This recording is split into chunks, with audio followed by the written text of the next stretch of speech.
नमस्कार दर्शक बंधु साई अनंत आश्रम को स्वागत। 3 राशि रे दुर्लभ योग धन संपत्ति बढ़ी पारे बाकी पड़िथिबा टंका मिलिबो।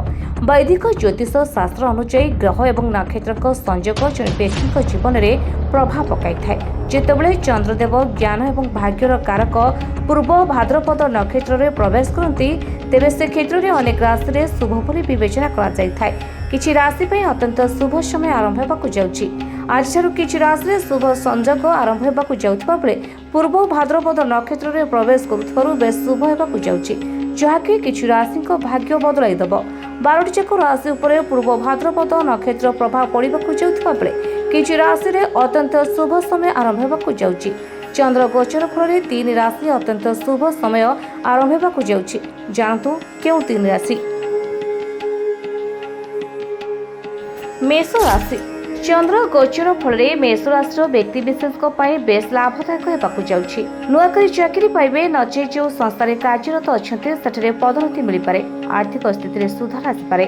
अटकीथिबा काम होइछिबो। आकस्मिक धन लाभ हेबार संभावना रहिछि। कर्कट राशि। आर्थिक स्थिति और मजबूत हेबो। कोनोसे स्थान रे जदि टंका पैसा किछि अटकी रहिछि तेबे ताहा फेरि आसीबो। सामान्य टेंशन आसी पारे किंतु ताहाकू सामना करिबारे सक्षम हेबे। पारिवारिक स्थिति बेस संतुलित रहिबो। नुआ खबर किछि मिल पारे। चाकरी क्षेत्र में शुभ संवाद मिल पारे। मकर राशि। पारिवारिक स्थिति भल रहिबो। जणे जहा पाइबा कथा ता ठीक समय रे पाइबे। नुआ गाड़ी किनि पारंती। चाकरी रे प्रमोशन मिल पारे। शेयर मार्केट रे निवेश करिले लाभ मिलिबो। मित्र बंधु रे भागी पड़िथिबा संपर्क पुनः प्रतिष्ठित हेबो। अचानक धन लाभ हेबार योग रहिछि। अनेक दिन हेला बाकी थिबा टंका किंवा कौनसी स्थान रे फसिथिबा टंका मिलिबार संभावना अधिक रहिछि। पूर्व भाद्रपद नक्षत्र रे प्रवेश करुथिबारु चंद्रक गोचर एक दुर्लभ संयोग। अनेक वर्ष परे एभଳି संयोग होइथाय। आसंता मे शेष जाय सब राशि रे चमत्कार घटना घटी पारे, जहाँकि भाग्य बदलाई देबार क्षमता मत रखि पारे।